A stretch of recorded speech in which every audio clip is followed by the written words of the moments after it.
Assalamualaikum warahmatullahi wabarakatuh. Alhamdulillah wassalatu wassalamu ala rasulillah wa ala alihi wa sahbihi wa mawalah wa la hawla wa la quwata illa billahi wa ba'du. Alhamdulillah, segala puja dan puji hanya milik Allah subhanahu wa ta'ala. Salawat dan salam kita hadiahkan kepada Rasul kita Nabi besar Muhammad sallallahu alaihi wa ala alihi wasallam.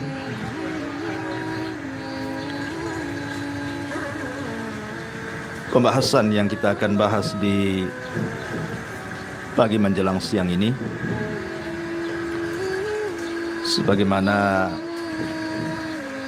permintaan, kita akan membahas satu Qasasul Quran, kisah di dalam Al-Quranul Karim, di mana kisah ini menarik sekali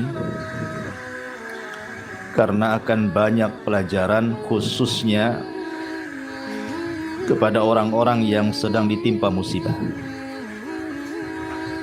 Baik musibah karena kehilangan harta, musibah karena sebuah penyakit,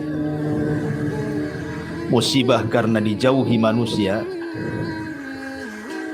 atau musibah karena ditinggal mati oleh orang yang dicintainya, atau musibah apa saja. Kalau merenungkan kisah ini, insyaallah maka akan mendapatkan pencerahan bagaimana cara menghadapi sebuah musibah. Kisah ini kita beri tema tentang kisah keajaiban kesabaran Nabi Allah Ayyub alaihi salatu wassalam.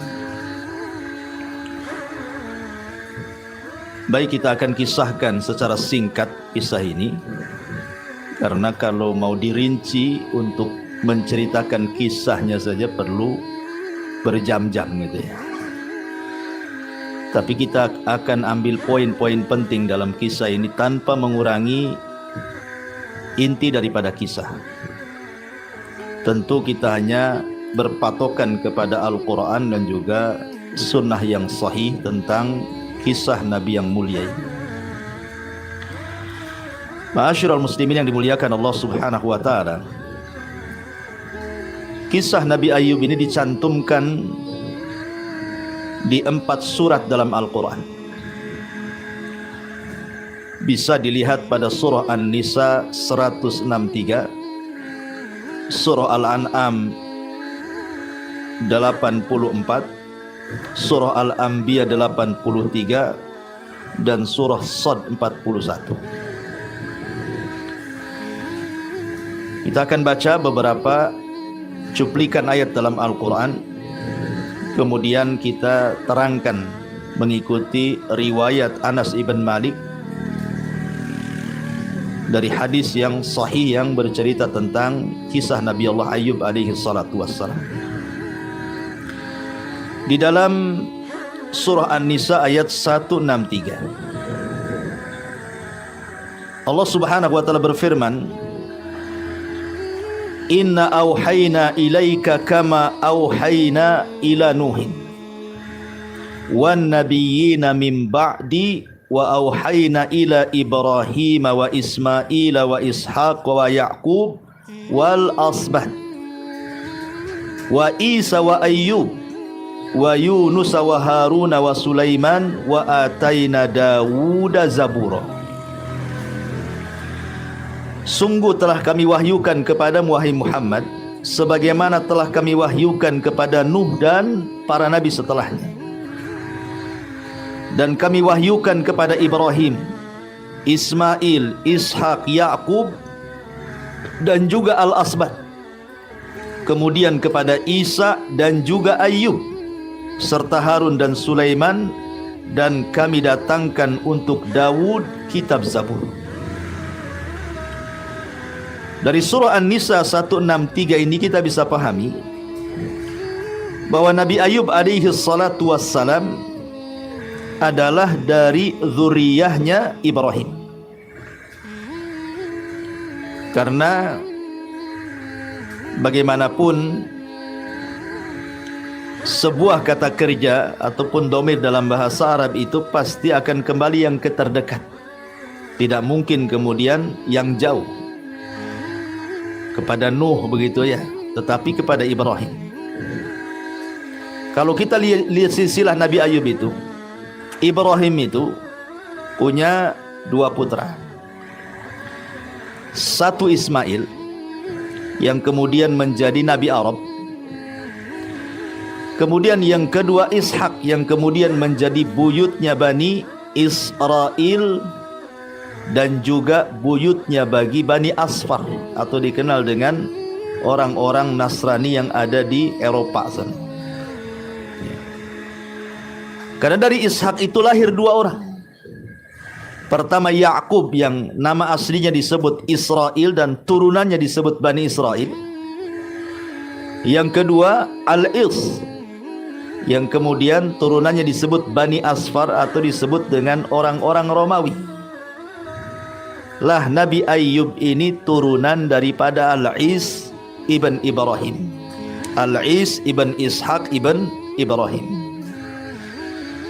Jadi satu-satunya nabi dari turunan Is ini Ayub ini. Karena kebanyakan nabi itu turunan daripada Yakub.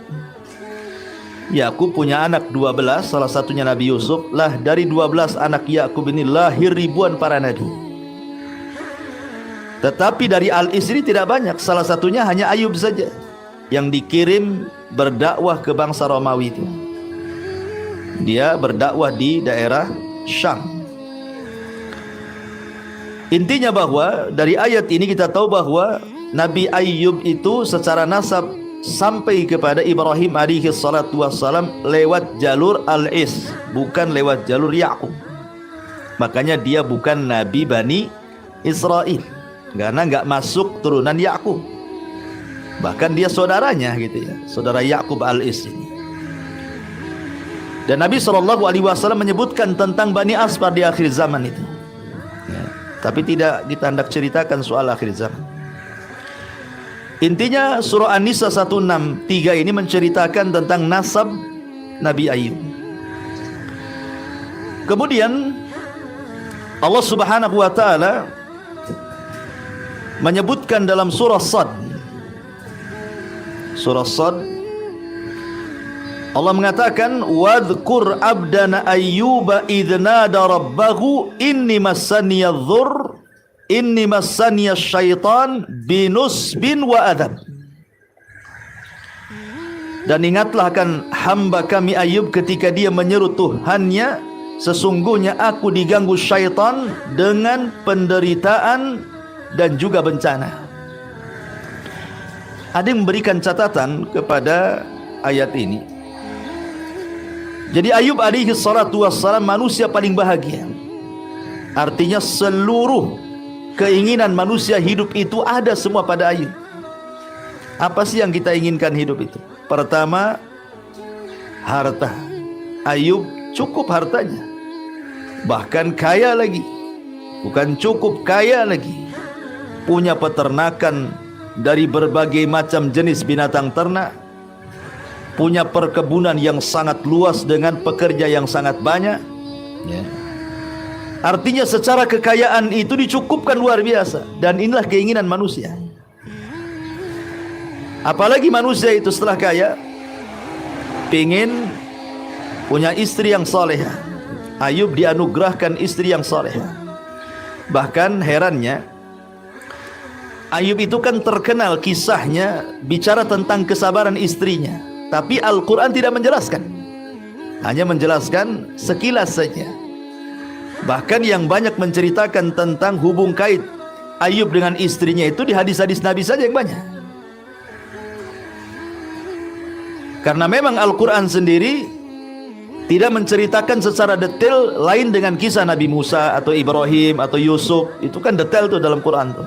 Kalau Ayub tidak, hanya global saja. Dan banyak dijelaskan lewat hadis-hadis Nabi SAW dan beberapa kisah dari Bani Israel. Jadi Nabi Ayub itu diberikan istri yang cantik, yang kemudian juga sabar. sabar menemani Nabi Ayub alaihi salatu wassalam. Cukup sampai di sini? Tidak. Orang hidup ini pengen punya anak. Ayub diberikan anak banyak.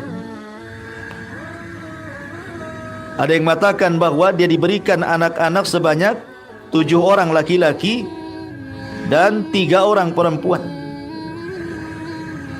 Itu menurut beberapa riwayat yang disebutkan para ulama tafsir, bahwa nama anak-anak Nabi Ayub itu 7 laki-laki dan 3 wanita. Ada yang mengatakan selain itu. Dan semuanya taat kepada orang tuanya. Semuanya soleh dan soleha. Siapa yang tidak ingin anaknya soleh dan soleha? Coba. Ini sebuah kenikmatan yang luar biasa yang Allah anugerahkan kepada Ayub. Apalagi dihormati. Ayub dihormati oleh kaumnya. Dia seorang nabi. Coba kalau Allah berikan kepada kita, diberikan kekayaan, dapat istri soleha, cantik lagi, anak-anaknya taat semua sama orang tuanya, orang menghormati, apalagi orang mau hidup tuh. Itu yang dicari, dan itulah kenikmatan surga. Artinya Nabi Ayub itu diberikan semuanya tuh, dunia kepada dia. Ya. Tapi subhanallah, Allah hendak menguji Nabi Ayub alaihi salatu wassalam. Maka syaitan cemburu kepada Ayub. Digoda dengan berbagai macam godaan pun Ayub tidak bergeming.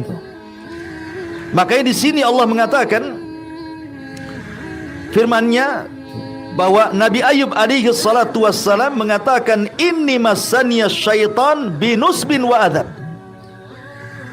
Sungguhnya aku diganggu oleh setan dan penderitaan dan bencana. Jadi setan ini mengadu kepada Allah Azza wa Jalla dan mengatakan, ya Rabb, pantas sajalah Ayub itu tidak bisa kugoda, karena engkau berikan semua jalur-jalur nikmat, tidak dikurangi. Coba kalau kukurangi nikmat itu, saya nggak yakin dia sabar, katanya.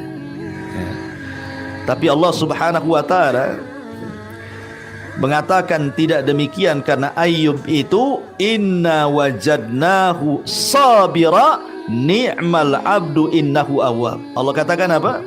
Sesungguhnya Ayub seorang yang sabar, dialah sebaik-baik hamba, sungguh dia sangat taat kepada Allah Azza wa Jalla. Allah janjikan kepada iblis, tidak, hambaku yang satu ini tidak mungkin walaupun diberikan ujian yang banyak, dia tetap sabar, kata Allah. Akhirnya betul-betul dibuktikan, terbayangkan ya, dengan cara apa? Disebutkan dalam hadis Anas bin Malik radhiyallahu an, ya, hadis yang cukup panjang. Inna Ayyub nabiyallah lamma labitha fi bala'i 18 sanatan farafadahu al-qarib wal ba'idu illa rajulaini min ikhwanihi kana ya'duwani ilaihi wa yaruhan. Sesungguhnya Nabi Allah subhanahu wa ta'ala, maksudnya Ayub alaihi salatu wassalam, ketika betul-betul ditimpa musibah oleh Allah selama 18 tahun lamanya. Pertama, semua hartanya habis, ternaknya mati semua. Kemudian yang kedua, gagal panen, ya, semua kebunnya gagal panen, habis kekayaannya. Cukup sampai di sini? Tidak. Semua anak-anaknya diwafatkan oleh Allah subhanahu wa ta'ala. Semua anak-anaknya diwafatkan, tidak ada yang hidup satupun. 2 musibah ini saja kalau ditimpakan kepada orang biasa sudah stres. Jangankan 21 saja, hartanya hilang, anaknya masih hidup, wah, itu sudah stres luar biasa. Betapa banyak orang-orang yang kemudian gara-gara ekonomi bunuh diri, kan? Gara-gara ekonomi. Saya pernah lihat satu berita itu, satu keluarga minum racun, bahkan diracun lagi sama ibu anak-anaknya biar mati sama-sama. Hanya gara-gara apa? Faktor ekonomi. Jadi satu bencana saja, kadang-kadang kalau kita ini kurang beriman, terkadang mudah-mudah kufur nikmat tuh. Ini Nabi Ayub ini bukan hanya hartanya ludes, anak-anaknya mati semua. Sementara kematian anak itu berbeda dengan kematian pasangan. Kalau istri tinggal mati suami, kawin lagi. Istri mati suami hidup, bisa kawin lagi, kan begitu. Artinya bahwa kalau anak, siapa yang bisa menggantikan? Anak angkat dengan anak kandung saja beda sayangnya. Anak susuan dengan anak kandung saja beda gitu. Ini yang mati anak kandung, habis itu semua lagi mati. Artinya kalau mati semua kan tidak ada penerus jadinya. Betapa banyak orang yang tidak punya anak, dia keluarkan uang banyak hanya untuk punya anak kan gitu. Ini sudah punya anak mati semua. Apa nggak stres Ayub ini? Ya. Tapi dia hamba yang sabar. Makanya disebut imamus sabirin, imamnya orang-orang yang hendak mencontoh kesabaran. Tetapi tidak ada yang bisa menandingi kesabaran Ayub. Walaupun antum katakan sabarlah seperti Ayub, itu hanya omongan saja. Karena nggak ada orang sesabar Ayub, ya kan? Kemudian yang ketiga yang lebih parah lagi, Nabi Ayub diberikan penyakit yang disebut dengan Al-Judari. Kalau hari ini penyakit Judari mungkin bisa disembuhkan dengan operasi, dengan peralatan-peralatan kedokteran dan juga obat-obatan yang sudah ditemukan. Tapi di zaman itu kan tak ada operasi, belum ditemukan banyak obat-obatan kayak hari ini gitu ya, sehingga tidak ada obatnya. Gimana disebutkan oleh ahli tafsir itu, penyakit Ayub itu dari kepala sampai kaki itu dipenuhi dengan benjol-benjol. Kemudian terkelupas dagingnya, isinya nanah, darah dan ulat. Coba bayangkan, satu badan dari atas kepala punya penyakit kayak gitu. Kemudian mengeluarkan bau yang tak sedap, sehingga Nabi SAW mengatakan, farafadahu al-qaribu wal-ba'id. Mulailah kemudian orang dekatnya menjauhi Ayub, orang jauhnya pun menjauhi Ayub. Mulai dibuli. Coba. Dari sini kita dapat faedah bahwa sebenarnya terkadang ada orang sakit itu, dia lebih sakit bukan karena penyakitnya, tapi karena dijauhi manusia. Ini orang sakit sudah sakit, ditambah-tambah sakit yang sudah sakit, lebih sakit lagi ketika orang-orang dekat mulai satu-satu nggak datang lagi. Apalagi orang jauh makin tak nampak lagi. Karena biasanya orang yang mengunjungi orang sakit berapalah tahannya coba.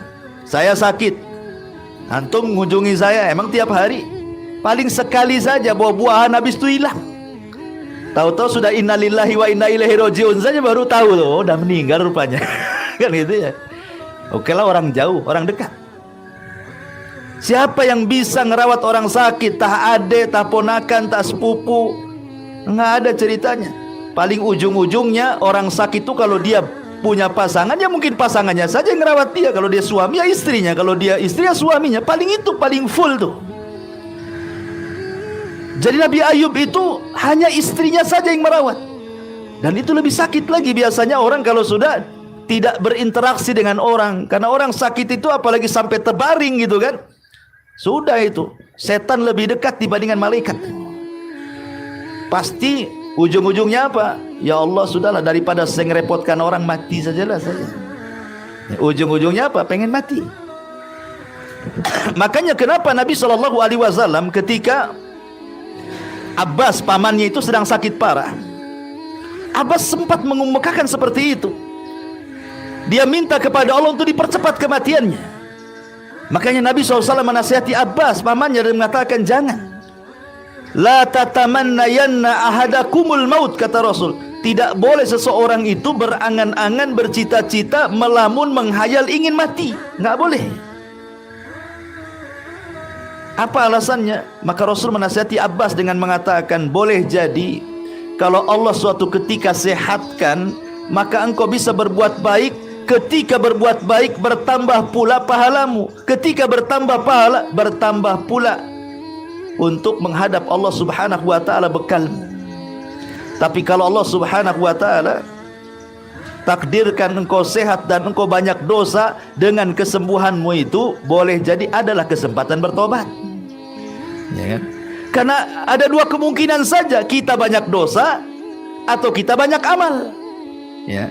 Kalau kita disembuhkan dari penyakit, ketika kita sudah banyak amal, kita tambah lagi amalnya, makin banyak lagi kita dapatkan kan, sehingga kita bisa mendapatkan yang lebih daripada yang sudah diamalkan di hadapan Allah. Atau mungkin sebelum sakit kita banyak maksiat, ketika Allah sembuhkan, kita bisalah bertobat, memperbaiki diri.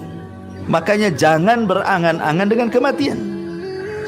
Kalaupun kata Rasul harus berangan-angan karena sudah tidak tahan, mungkin sudah bertahun terbaring stroke gitu ya, sudah merepotkan orang. Kalaupun harus meminta kematian, kata Rasul, berdoa kepada Allah.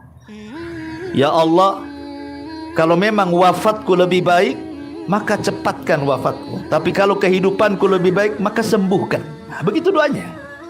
Ya. Bukan sengaja kemudian membunuh dirinya, minum apa biar cepat mati, bukan begitu. Itu bunuh diri namanya. Bukan menyelesaikan masalah. Ya, karena kematian itu bukan tempat istirahat masalahnya. Kembali ke kisah bahwa Nabi Ayub alaihi salatu wassalam ditimpa penyakit sehari dua hari, bukan setahun dua tahun, tidak. Rupanya kata Nabi SAW berapa tahun? 18 tahun lamanya. Perhatikan di sini, labisa bihi balauhu thamaniya asyrata sanatan. Bahwa Nabi Ayub ditimpa penyakit itu 18 tahun lamanya. Terbaring, tidak bisa kemana-mana, terbaring saja. Jadi kalau dia ke kamar mandi harus digendong oleh istrinya. Nanti balik lagi ke kasurnya, dipapah lagi selama 18 tahun lamanya. Tetapi luar biasanya Ayub itu, walaupun sudah 4 musibah cukup berat ya kan, sudah hartanya habis, kemudian anak-anaknya mati, kemudian ditimpa penyakit, kemudian dijauhi manusia, subhanallah, sabarnya luar biasa. Apa kata Ayub alaihi salatu wassalam? Maka Ayub alaihi salatu wassalam tidak pernah mengatakan, ya Rabb sembuhkan saya, ya Rabb kembalikan harta saya, ya Rabb tolonglah manusia jangan jauhi saya. Bukan itu. Nabi Ayub alaihi salatu wassalam hanya mengatakan, Rabbi inni massaniya dzur wa anta arhamur rahimin. Ya Allah, aku tahu yang menimpakan musibah itu Engkau, tetapi aku tahu juga Engkau pasti tahu bahwa tidaklah Engkau memberikan musibah kepadaku kecuali karena sayangmu kepada hambaku. Hanya itu ucapan Ayub. Ayub tidak mengatakan, ya Rabb sembuhkan, ya Rabb kembalikan anak-anakku, ya Rabb kembalikan harta. Tidak ada. Dia hanya mengatakan, ya Rabb aku tahu musibah ini datang darimu, dan aku tahu juga tidak mungkin kau memberikan musibah kecuali karena kau sayang kepadaku.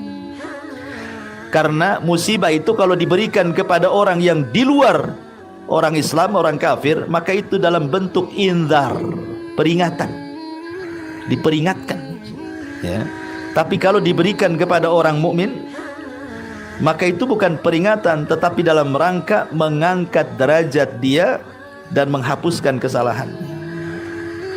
Ma'asyiral muslimin wal muslimat rahimani wa rahimakumullah. Ingat satu riwayat, suatu ketika Nabi SAW sedang berkumpul seperti ini, memberikan tausiah. Datanglah sahabat bawa anak kecil.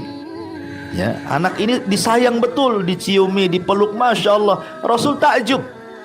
Ya. Kemudian kata Nabi SAW, tuhibbuhu ya fulan, engkau suka dengan anakmu, kau cinta dengan anakmu.